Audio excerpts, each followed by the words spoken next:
Entrepreneurs, how y'all doing today, man? We out here at King's Baby Jewelry, out here at 1004 Gallatin Road. You see it right here. One of the best jewelry stores known in America. One of the best jewelers known in America. You know what I mean? But right now, we about to go in here, get a quick interview, sit down with Mitchell. He's gonna let us know everything about him and his business. And on that note, man, like always, man, as my entrepreneurs, do what you gotta do. We're gonna catch y'all in a minute. Peace. Hey everybody, how y'all doing, my entrepreneurs? Right now, I'm here with my man Mitchell, owner and operator at King's Baby. He's giving me the opportunity to give an interview with him today. So, Mitchell, so how are you doing today? I'm First and foremost. Yes, sir. Yes, sir. Happy to have you here. All right. So, I know, like I told you before, I looked over some of your information, but I like to go organic, make it be more organic. So, what made you get into the jewelry business? Tell you the truth, man, when I was a kid, the first job I ever had was an apprentice to a jeweler. Okay. So I was about 15 years old, and I was on my own at a very early age. So at 15, I had to figure out a way to pay the rent. Yes, sir. And so, like I said, I was an apprentice to a jeweler. He taught me the trade, and at nights and on weekends I'd make my own stuff. Okay. And then I found different ways of selling it, from street fairs, craft shows, I mean just basic, on the street, selling directly to the customers. And this was in Santa Monica, California. Okay. And just the location itself helped me, because that is where there's a lot of musicians, a lot of actors, and I would make them anything they wanted. So they had a lot of custom requests, and I had a lot of high profile customers really from the get-go. Okay, okay. So a lot of rock bands, a lot of actors, and then it became a word of mouth. You know, I was the go-to guy to make something custom. Okay. And that worked out for me. And things grew from there, man. I mean, I really didn't set out to, you know, create a jewelry company. Okay. It kind of, you said organic, this thing totally happened organically. Yes, sir. You know, I was good at it, and I think it was also a timing thing. You know, there's a little bit of luck, a little bit of talent, right, and a lot of hard work. Hey, I always tell people, hard work gonna beat talent any day, though. So, do you remember the first piece of jewelry that you ever made? Wow.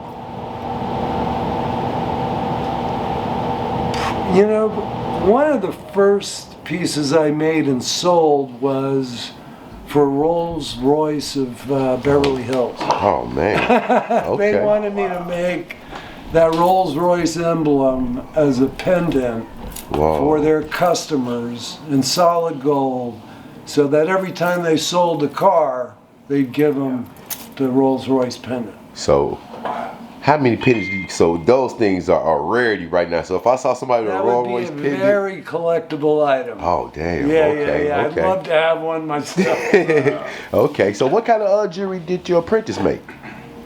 Well, the guy I worked for, he worked with a lot of stones. He carved stones, so I learned lapidary.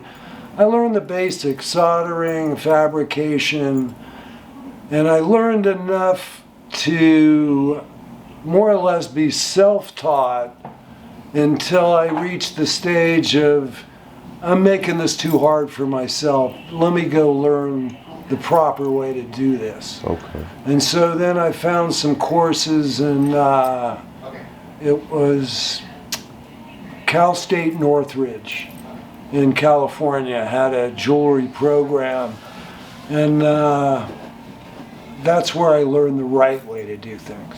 Okay. But we've been like a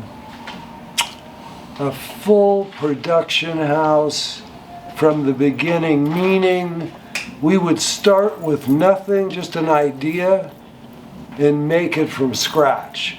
So we would mix we still do today, we mix our own metal.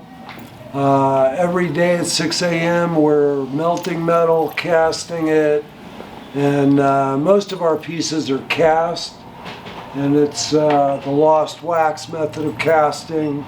We do some fabrication, stone setting, things like that, but like I said, our focus is really on casting, which gives me the ability to do, it's like small sculptures. So you can do it totally 3D.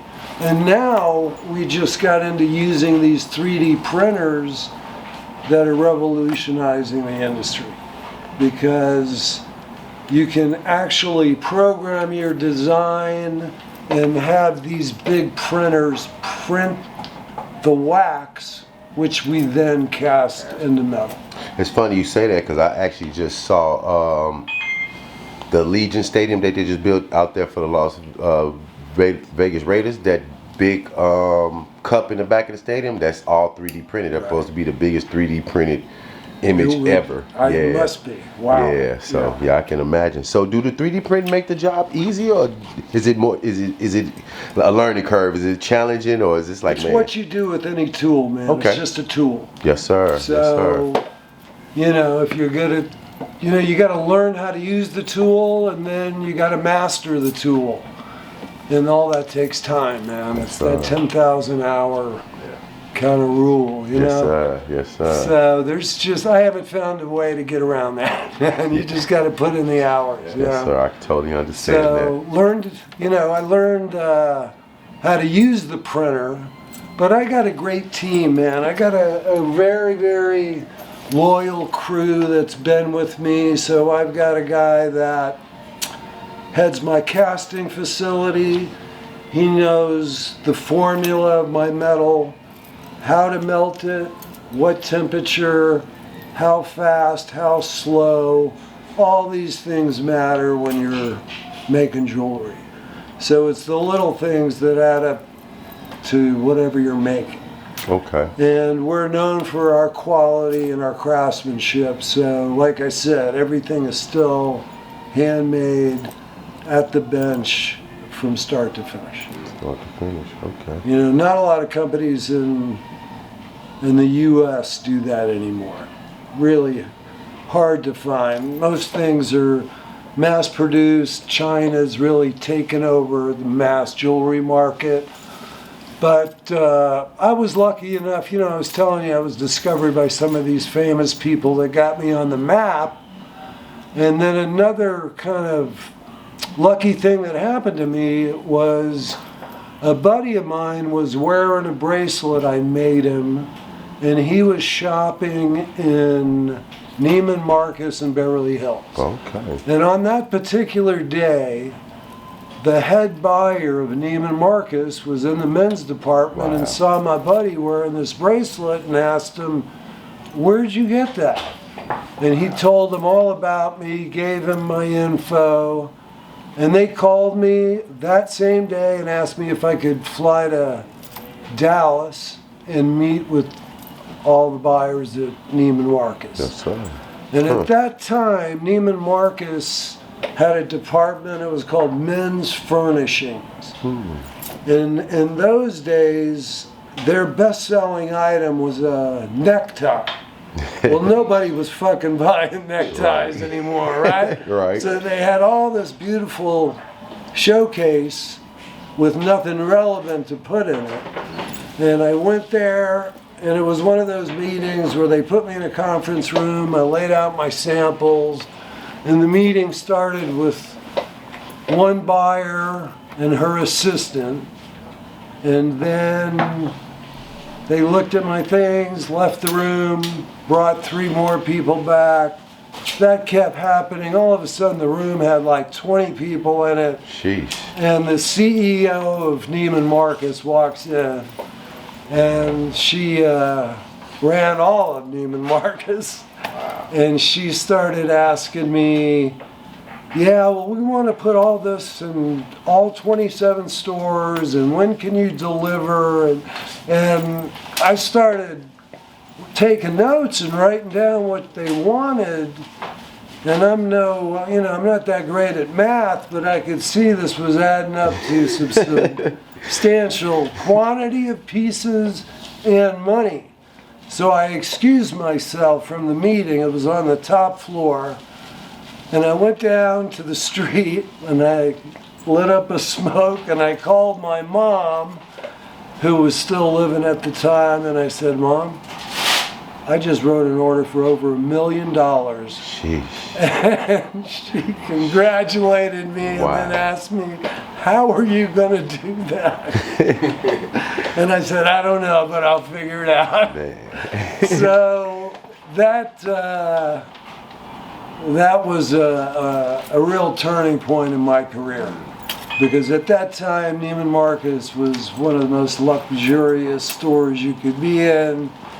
And I became the fastest vendor in the history of Neiman Marcus, which is over 100 years, to hit $1 million. Whoa. So, and I still maintain that title today. So I'm the fastest vendor to hit $1 million in the history of Neiman Marcus. Wow. And so obviously it went well. Right. And so that relationship went really well for, 5 or 6 years. Then Saks Fifth Avenue kind of stole me from Neiman's and made me a better offer. So was it more like a bidding war, or was it just, hey, you want to make work for us, do the same thing? Well, you can't. At that time, you didn't want to be in both because they were competitors. Okay. So it came down to really business, and that's where my brother works with me, and he's a financial guy, he's a numbers guy, so he helped me make those kind of decisions. Okay. Because I'm the creative part of the company, and he keeps me on track with the money because I'm not good at that at all. Okay.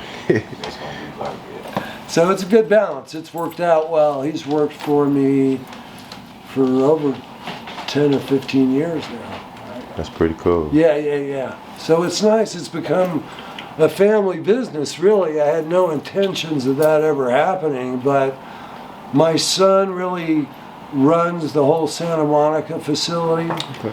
And works with sales and all the trade shows and stuff like that. He's flying down here to Nashville tomorrow to spend the holidays. That's dope. And we'll take advantage of him being here with my brother, and we'll start planning out what we want to do for next year. Okay. So quick question. With the way business have changed with e-commerce and everything over the years, do you still get more physical sales, or you have a lot more people ordering online? That's a great question, man, because it seems like it happened overnight, especially with this COVID thing that happened. All of a sudden, everything went digital, everything went to the web, and luckily, like I said, I had a great team, and I have a great team. My son and the guy he works with, Patrick Presley, they manage our web business. And man, they were prepared for this. So they had my website up and running pre-COVID, and I'd say that kept us alive and still growing during this whole health crisis. And it continues to be a major revenue source for the company.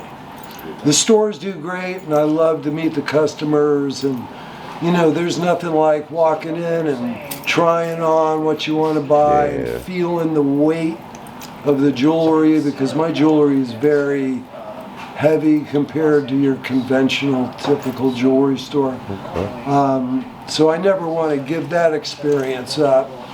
And I like creating retail spaces, that are different. And but like you said, the web business has turned into a substantial business on its own. Yeah. So I'm gonna try to change it. Now I know you mentioned, because we got the paper right here, but I'm just browsing over. I see you mentioned something about a big counterfeit thing that was going on. Well, that's just haunted me my entire career, man. It's you know, I didn't deal with it well when I was younger. I took it real personal when people were knocking me off. And I'm telling Like you, actually using your name? they were copying exactly. They would they'd go buy a piece of my jewelry and mold it Wow. and then resell it for cheaper or with, out of brass. And there were good copies and bad copies. So there were really horrible copies coming out of China that were selling for, $5. And then other copies, like I said, were better.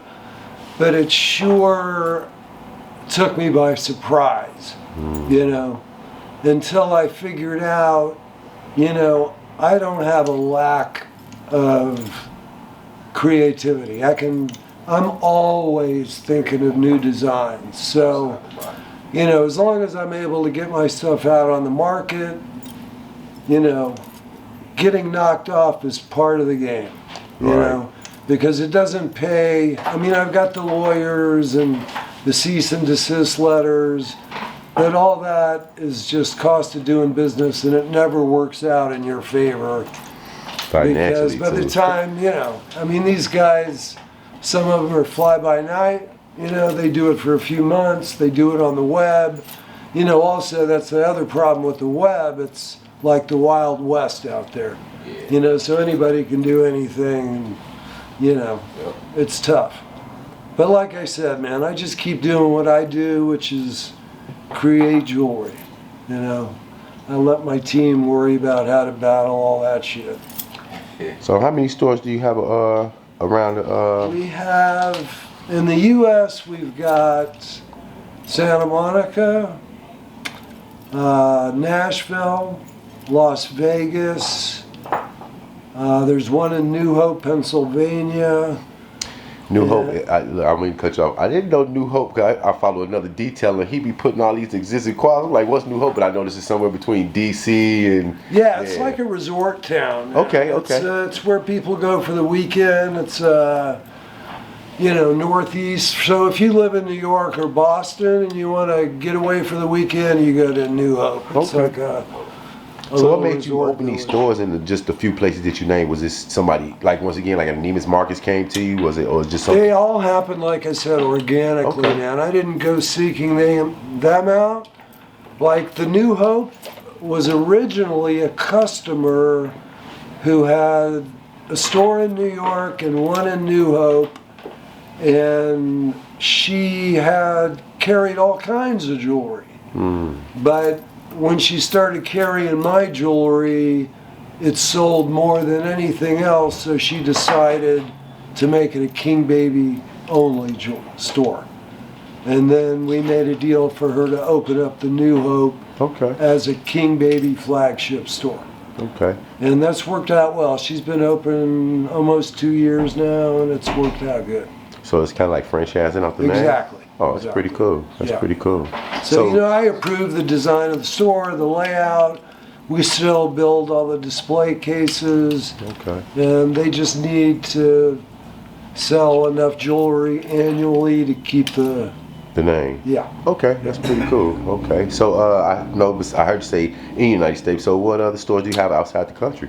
We have, right now, I think we have 12 stores open in China. We originally had 27 stores in China until COVID hit, Wow. which shut all of them down. And then they're slowly reopening as Okay. they're getting a handle on that. And that happened by a guy seeing my jewelry, following me for a while. He flew out to California from, I think he's from Beijing. And we made an exclusive deal for him to handle China. He had to, again, open up X amount of stores and do X amount of dollars to maintain the exclusive rights for China. And that's worked out well also. Okay. Okay. Yeah. So no stores in Australia, Europe, anything like that yet? Not yet, you know. Look like your jewelry are popping out there in the outback. I tell you where I'd love to have a store is I'd love to open a store in Paris. Ooh, I really would, man. I can imagine just the eccentric, something different. Cause I saw people, some of the jewelry they wear, it just seemed like your typical like costume jewelry. It's Well, like, I tell you, you know, Paris is just kind of the heart of fashion. So anything new in fashion, usually, if it doesn't start there, it's shown there. okay. So it's kind of a place that someday I'd love to have a place there. All right. But also, you know, I'm getting old, man. I don't know how much longer I can keep doing this. You know, I'm still just one guy, right? I can totally understand that. You're wiser in age. So I know you mentioned your son running the business. Have you actually gotten to making jewelry? You know, he's just not creative in that way at all. Okay. So he's a very analytical, really smart guy, Okay. which serves me well. You know, again, it's about the team. And, you know, my brother with the finances, my son with the analytics and planning. We're much more methodical and we actually have a plan instead of just things happening accidentally, Okay. good or bad. All right. Where can everybody reach you besides the website? Do any social media platforms, anything like that? Yeah, well, the best place to find us is kingbaby.com, Okay. which is our website. We're also on Instagram and Facebook and those kind of social media outlets. But like I said, kingbaby.com, you can reach out. There's a contact info. If you need to get a hold of me, just put it to my attention and we'll get to you. All right. So if anybody looking for some custom pieces, that's the same way they can find you too, huh? Yeah, and I'm working mainly out of East Nashville, so we're getting this location is pretty new, so you can come down and see me here. Or we also have a beautiful store on 12th Avenue South. 12th Avenue South. Well, Mitchell, I appreciate your time, and this is another look into an entrepreneur, and I wish you the best in all your future endeavors. Thank you so much, man. Thank you. Well, you know, when they wanted something different, they found me. Okay. So I started making one-of-a-kind, crazy shit. They wanted big stuff to show up on stage. That makes sense. Can I see that wrist real quick? Yeah. And you right here in the melting pot. Yeah, well, that's why Nashville made sense, because, you know, between Nashville, country western is now intermixed with rock and roll. I mean, it's all Yep, the same. It's all the same. Music's music. Big intertwined. I used to wonder about that, see, because this is where I'm from, this whole area right here, East Nashville. So it's crazy because Greenwood Avenue, that's why I'm born and bred. Really? Yep. Oh So my it's God. funny to come over here to see this place, and I was telling him a few stores like what they used to be. That was But, crazy. yeah. Well, same thing happened in the Gulch. So I moved here 10 years ago, and people thought I was crazy because I opened that place in the Gulch, and there was a club right next to us, and every Friday night there was a shooting right? Like as soon as the club closed, there was a shooting in the parking lot, man. And then now that place is, you know, high ditch, man. Big money over there. Yeah, big money. So the same thing will happen over here. Exactly. Yeah. Yeah. It's just, there's so many people moving here. It's insane. And they're all coming from California. Or Texas. Yep. Yeah? Texas. Yeah. I mean, Big it's migration. unbelievable. So I saw it coming. 10 years ago, I was like, this place is about to blow up. Area where I fill the orders from the internet. Okay. And we do a little bit of production here. There's our shop back there, and then he's doing some stringing on some bracelets that we make a lot of bracelets for like as wholesale for like other companies. Okay. And so that's kind of what we do here is fill those orders. But all the main production is done out in Santa Monica at our The main store. there. Yeah, Okay. that's where we have all the casting equipment and all the we do like 3D printing for waxes and everything. Okay. And so how long have you been with the business? A little over a year here. A little over a Yeah. year. Were you into jewelry before then? I was in a repair shop. I Okay. managed a repair shop for like 15 years. Oh, that's pretty cool. Yeah. Okay, all right. So that's all that's really going on back here. And then he's got his whole workshop for whenever he gets inspired, he wants to make something. He goes over Okay. there, and we got just about every tool you can think of over there. Okay. You want to walk around through that area. Yes, sir. So Definitely what are will. y'all actually like? Is it just the size of jewelry that's going on hands? Especially or- we do rings, necklaces, bracelets.